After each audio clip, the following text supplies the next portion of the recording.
O Evangelho como me foi revelado por Maria Valtorta. Capítulo 259. Lição sobre a Igreja e os Sacramentos. A Tiago de Alfeu que realiza um milagre. Valtorta descreve a visão do dia 21 de agosto de 1945. Jesus deixa o planalto do Carmelo e desce pelos caminhos cobertos de orvalho, através dos bosques que vão se enchendo cada vez mais de trinados e de vozes, sob o sol da manhã que já vem dourando a encosta oriental do monte, quando a leve neblina, produzida pelo calor, vai se evaporando sob o sol. Toda a planície de Esdrelon aparece, na beleza dos seus pomares e vinhedos, plantados perto das casas. Parece um tapete, quase totalmente verde, com uns poucos oásis amarelos, disseminados pelo meio de um redemoinho de cor vermelha, que são os campos, onde acabou de ser ceifado o trigo, e agora vêm-se acesas as papoulas, encerradas na área em forma de engaste triangular, formado pelos montes Carmelo, Tabor e Hermon, o pequeno Hermon, e pelos montes mais distantes, cujos nomes eu não sei e que escondem o Jordão, unindo-se a sudoeste com os montes da Samaria. Jesus se detém para olhar pensativo para toda aquela parte da Palestina.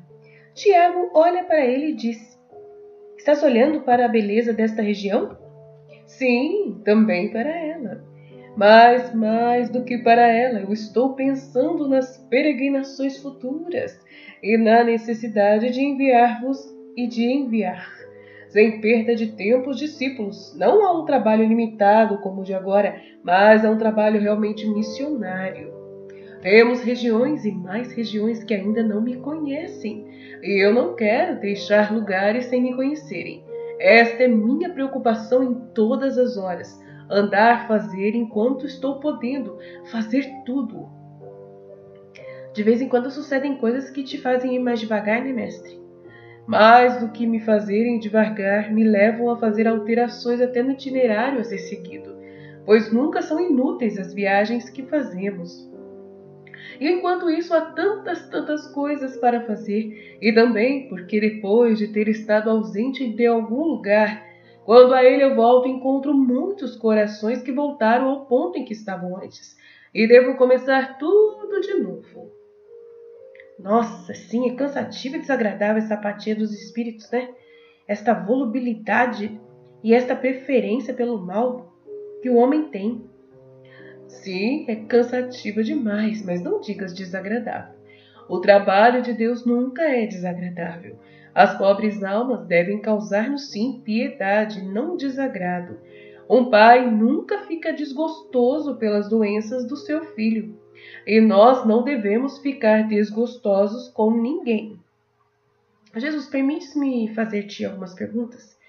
Eu até mesmo nesta noite não dormi, mas fiquei pensando muito enquanto fiquei te olhando dormir. Durante o sono pareces ficar tão jovem. Meu irmão ficava sorrindo com a cabeça apoiada sobre um braço dobrado por baixo dela, justamente como fazem os meninos. Eu te via bem por causa do luar bem claro que houve esta noite, e eu fiquei pensando e muitas perguntas me subiram ao coração. Dize quais são. Eu dizia a mim mesma, é preciso que eu pergunte a Jesus como poderemos chegar a ser esse organismo ao qual tu deste o nome de igreja, e no qual, se é que eu entendi bem, haverá hierarquias, estando nós nesta insuficiência. Tu nos dirás o que temos que fazer, ou nós é que deveremos pensar nisso? Eu, quando chegar a hora, vos mostrarei o começo dela. Nada mais. Durante a minha presença entre vós, eu já vou mostrando para vocês as diversas classes com as diferenças entre os apóstolos, discípulos e discípulas. Eu quero que, assim como os discípulos devem ter respeito e obediência para com os apóstolos, assim também os apóstolos tenham amor e paciência para com os discípulos. E que deveremos fazer? Pregar-te sempre e somente isso? Isso é o essencial. Depois devereis em meu nome absolver e abençoar tornar a colocar no estado de graça, a administrar os sacramentos que eu vou instituir. Que são essas coisas? São meios sobrenaturais e espirituais aplicados junto com meios materiais, modos para convencer os homens que o sacerdote faz realmente alguma coisa em direção a eles, externamente. Tu estás vendo que o homem, se ele não vê algo, ele não crê. Ele tem sempre a necessidade de alguma coisa material que lhe diga que aquilo existe. Por isso, quando eu faço milagres, eu imponho as mãos, molho com a saliva e dou um bocado de pão molhado. Eu poderia fazer o milagre somente com o meu pensamento, mas podes crer que nesse caso as pessoas diriam: foi Deus que fez o milagre?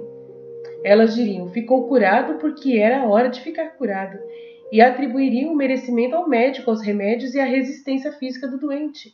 O mesmo acontecerá com os sacramentos. Eles são formas de culto para administrar a graça, conferindo-a ou fortalecendo-a nos fiéis. João, por exemplo, João Batista usando a imersão na água para dar uma ideia de limpeza que exclui os pecados, na realidade mais do que água, que servia para lavar os membros, era útil à mortificação de se confessarem sujos pelos pecados que haviam feito. Eu também terei o meu batismo, que não será simplesmente uma figura, mas será realmente uma deterção da mancha original da alma, e a restituição a mesma do seu estado espiritual, que Adão e Eva possuíam antes de sua culpa, mas agora já melhor, porque dado pelos merecimentos do homem-Deus. Mas a água não desce sobre a alma? A alma é espiritual. Quem será capaz de tocar nela, no recém-nascido, no adulto, no velho? Ninguém. Estás vendo que eu admito que a água é um meio material que não tem força sobre uma coisa espiritual?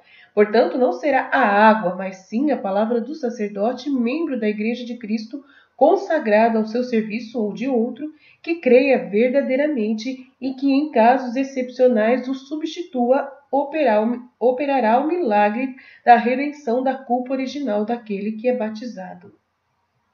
Está bem, mas o homem comete também os seus próprios pecados, os sacerdotes. E esses outros pecados, quem nos tirará? Sempre outro sacerdote, Tiago. Se um adulto for batizado junto com a culpa original, lhe serão canceladas as outras culpas. E se o homem já batizado torna a pecar, mesmo o sacerdote, outro sacerdote o absolverá. Em nome do Deus uno e trino, e pelo mérito do Verbo encarnado, como faço eu com os pecadores. Mas tu és santo, enquanto que nós não deveis ser santos, porque tocais as coisas santas e administrais o que é de Deus? Vós deveis ser santos, como Deus é santo. Então batizaremos muitas vezes um mesmo homem como João, que faz a imersão de um homem na água tantas vezes quanto o homem for a ele? João, no seu batismo, não faz mais do que uma purificação por meio da humildade daquele que vai para ser imergido. Eu já te disse isso. Vós não batizareis de novo a quem já foi batizado, a não ser que ele tenha sido batizado com uma fórmula não apostólica, mas cismática. E nesse caso se pode administrar um segundo batismo, fazendo-se uma pergunta clara ao batizando, que se ele for adulto, se ele o quer, e uma clara afirmação de querer fazer parte da verdadeira igreja. Nas outras vezes, para restabelecer a amizade e a paz com Deus, usareis a palavra do perdão, unida aos méritos de Cristo, e a alma que veio a vós com verdadeiro arrependimento e humilde acusação de si mesma, ficará absolvida. E se alguém não puder vir porque está doente a tal ponto de nem poder ser tirado do lugar onde ele se encontra, morrerá então no pecado? Ao sofrimento da agonia ainda se acrescentará mais esse do medo do juízo de Deus? Não, o sacerdote irá ao doente e o absolverá.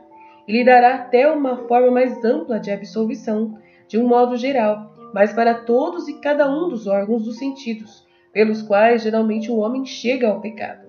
Em Israel, nós temos o óleo santo composto segundo a regra dada pelo Altíssimo, e com o qual é consagrado o altar, o pontífice, os sacerdotes e os reis. O homem é realmente um altar, e rei ele se torna por sua eleição para o trono do céu. Pode, portanto, ser consagrado com o óleo da unção. O óleo santo será, junto com o altar, parte do culto de Israel incluído na minha igreja, embora nos outros usos, porque nem tudo em Israel é mau e deve ser repelido.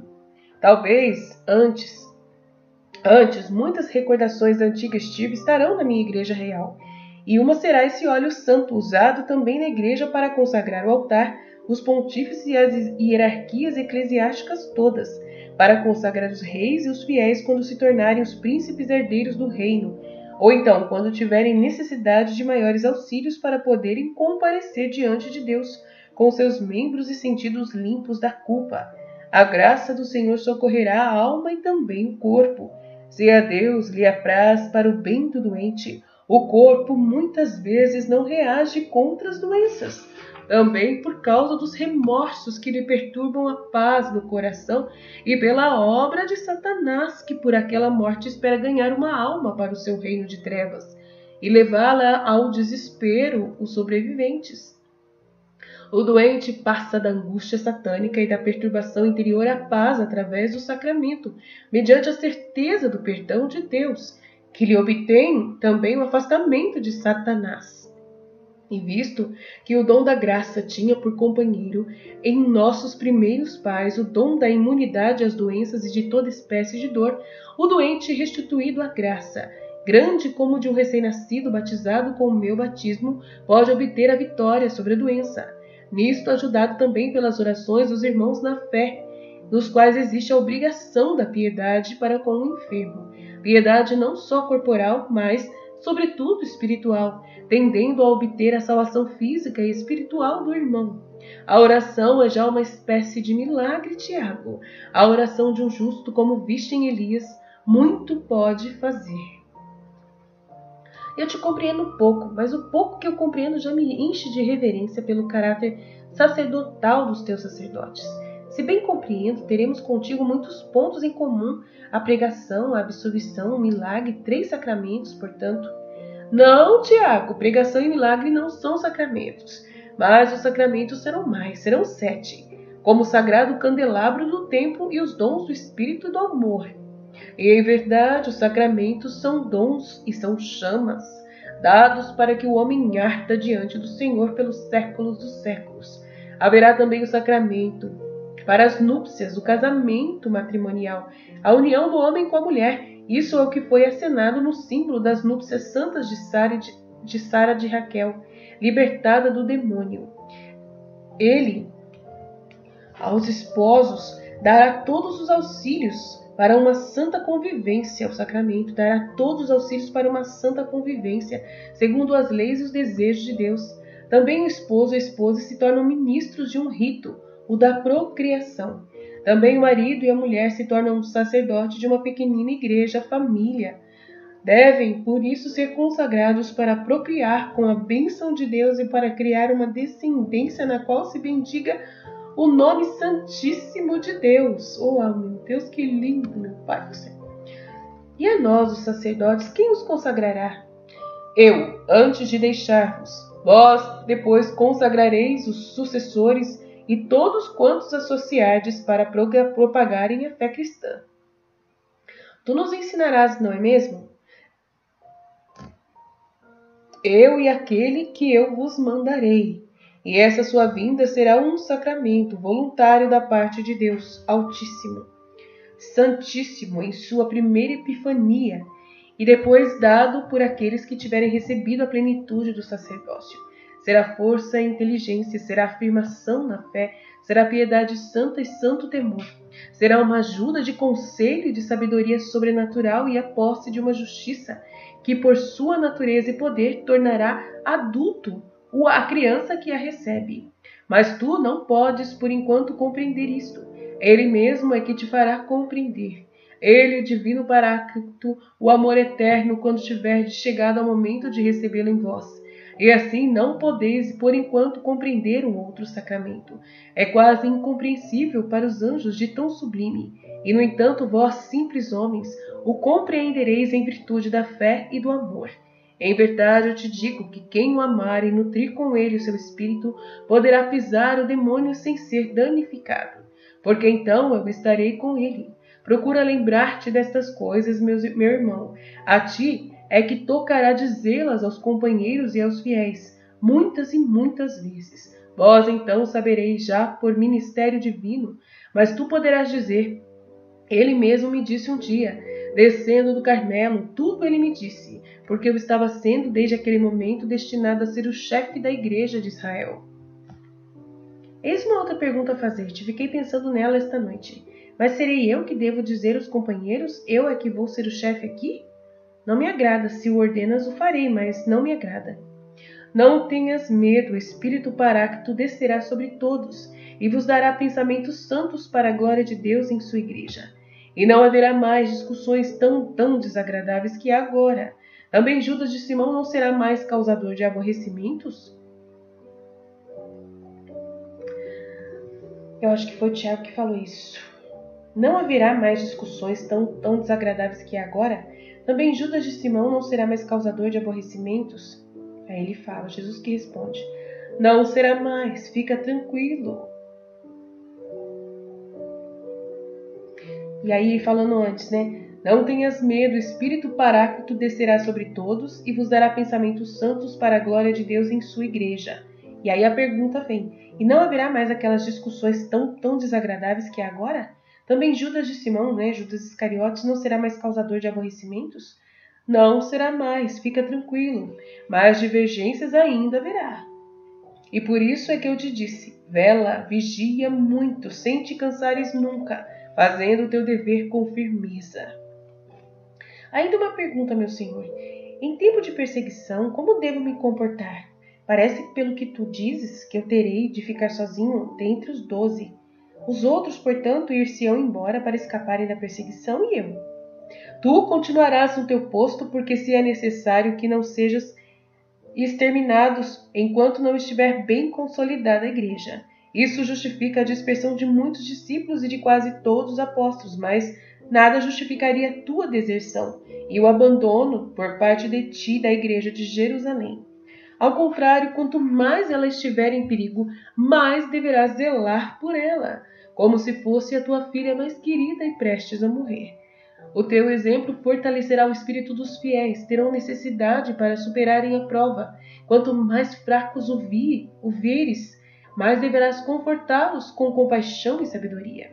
Se tu fores forte, não sejas sem piedade para com os fracos, mas sustenha-os pensando, eu recebi tudo de Deus para chegar a esta minha força, humildemente devo dizê-lo e caridosamente devo agir pelos menos abençoados com os dons de Deus. E dar a tua força junto com a palavra e com o socorro, com a calma e com o exemplo. Nossa, que bom ensinamento para mim também.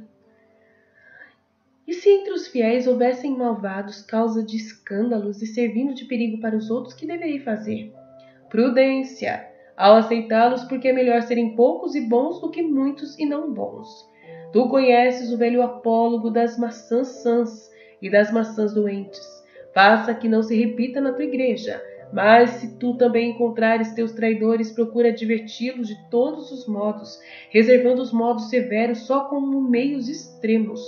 Mas se tratar apenas de pequenas culpas individuais, não sejas de uma severidade que assusta. Perdoa, faz mais um perdão com lágrimas e com palavras de amor do que com uma maldição, para redimir o coração. Se a culpa for grave, mas cometida por um repentino assalto de Satanás, tão grave que o culpado sinta a necessidade de fugir da tua presença, vai lá tu à procura dele, porque ele é o cordeirinho extraviado e tu és o pastor.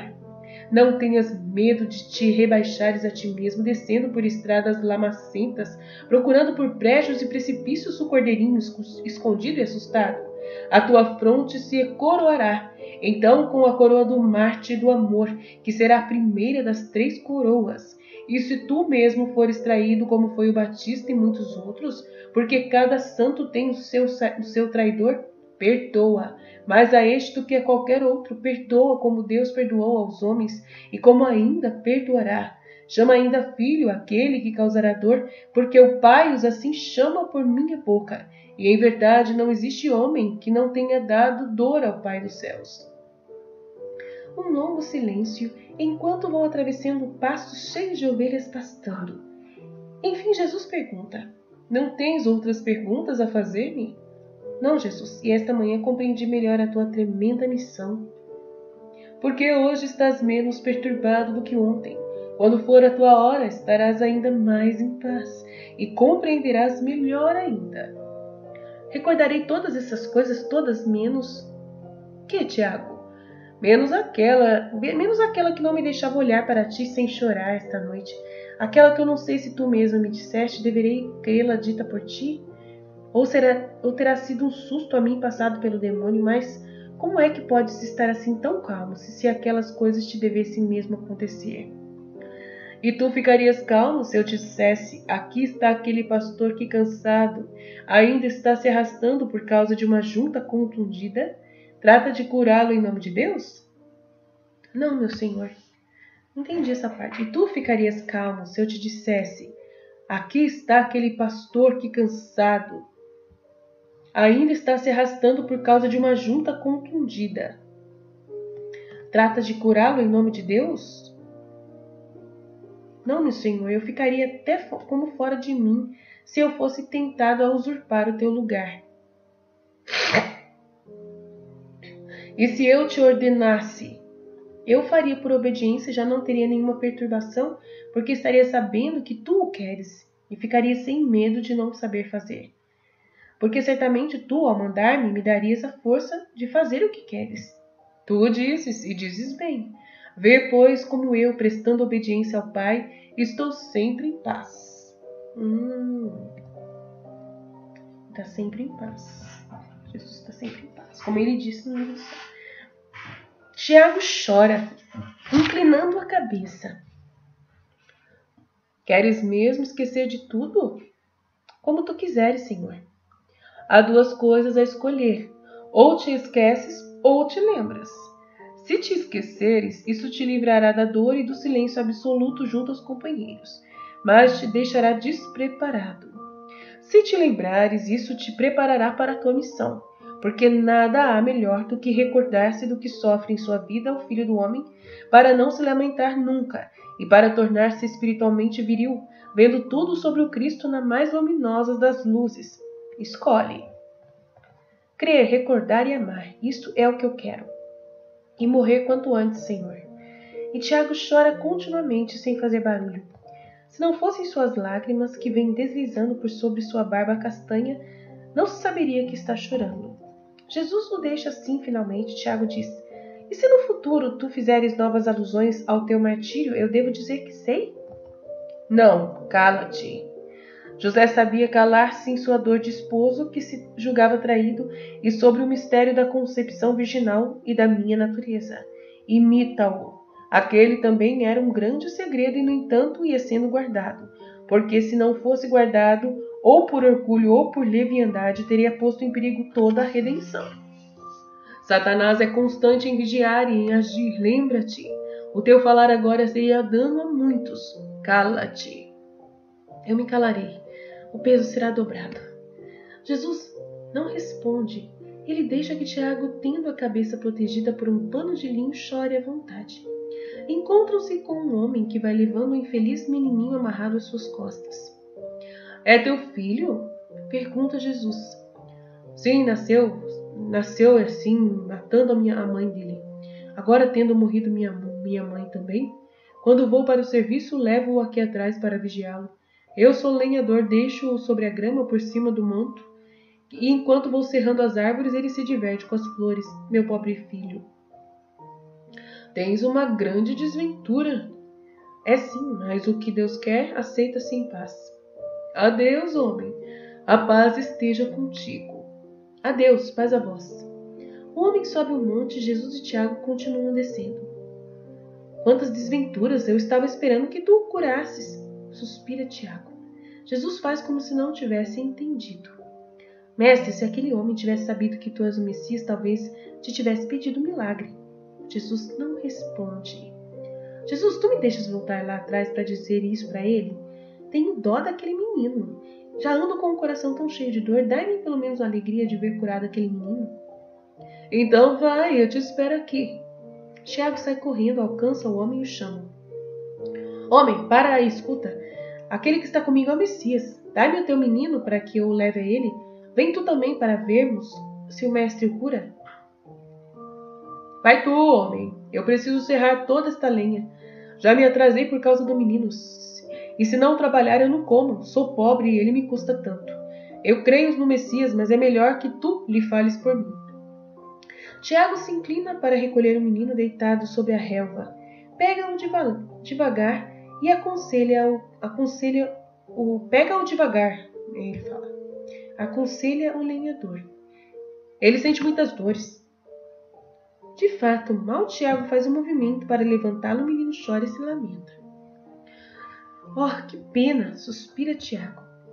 É mesmo uma grande pena, diz o lenhador, que está serrando um tronco duro, e acrescenta.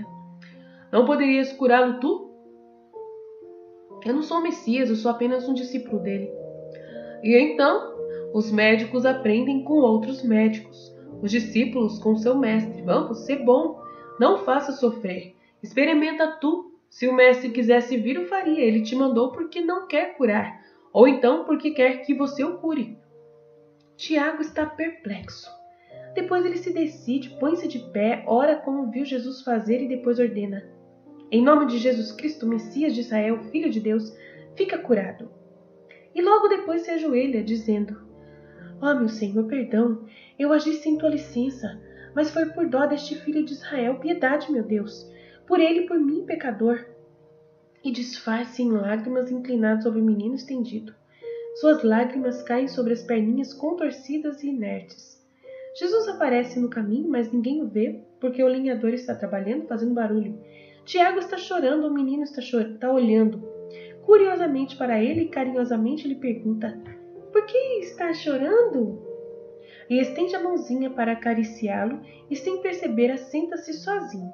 Levanta-se e abraça Tiago para consolá-lo.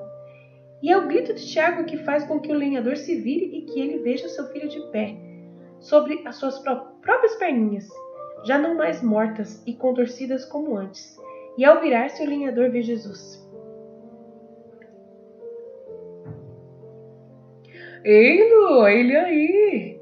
Grita ele, acenando por trás das costas do Tiago, que também se vira e vê Jesus olhando para ele com o rosto cheio de luminosa alegria. Mestre, mestre, eu não sei como foi. A piedade, este homem, este pequenino, perdão. Levanta-te. Os discípulos não são mais que o mestre, mas podem fazer o que o mestre faz. Quando fazem por uma santa causa, levanta-te e vem comigo, sede benditos vocês dois, e lembrai-vos de que também os servos de Deus fazem as obras do Filho do Homem. E lá se vai puxando atrás de si Tiago, que vai sempre dizendo, mas como que eu pude? Eu ainda não entendo. Como isso eu fiz um milagre em teu nome? Com tua piedade, Tiago, com o teu desejo de fazer-me ser amado por aquele inocente, por aquele homem que acreditava e duvidava ao mesmo tempo. João, perto de Jabinânia, fez milagre também por amor, curando doente a ungí-lo rezando. Tu aqui curaste com teu pranto e tua piedade, e com a tua confiança no meu nome. Estás vendo como é bom servir ao Senhor? Quando no discípulo há reta intenção? Agora vamos depressa, porque o homem vem vindo atrás de nós. Não é bom que os companheiros saibam disso. Por enquanto, dentro de pouco tempo vos mandarei fazer isso em meu nome. Um grande suspiro de Jesus. Como Judas de Simão está ansioso por fazer outro grande suspiro. Vós o fareis, mas nem para todos isso será um bem. Atenção, Tiago, Simão Pedro, teu irmão e também os outros. Ficariam tristes ao saberem disso, como se fosse uma parcialidade. Mas não é. É para preparar entre vós 12 alguém que saiba guiar os outros. Vamos descer pelo leito desta torrente coberto de folhas secas, e assim faremos que desapareçam os nossos rastros. Tu ficas aborrecido com isso por causa do menino, mas nós o tornaremos a encontrar. E assim termina a visão. Fiat.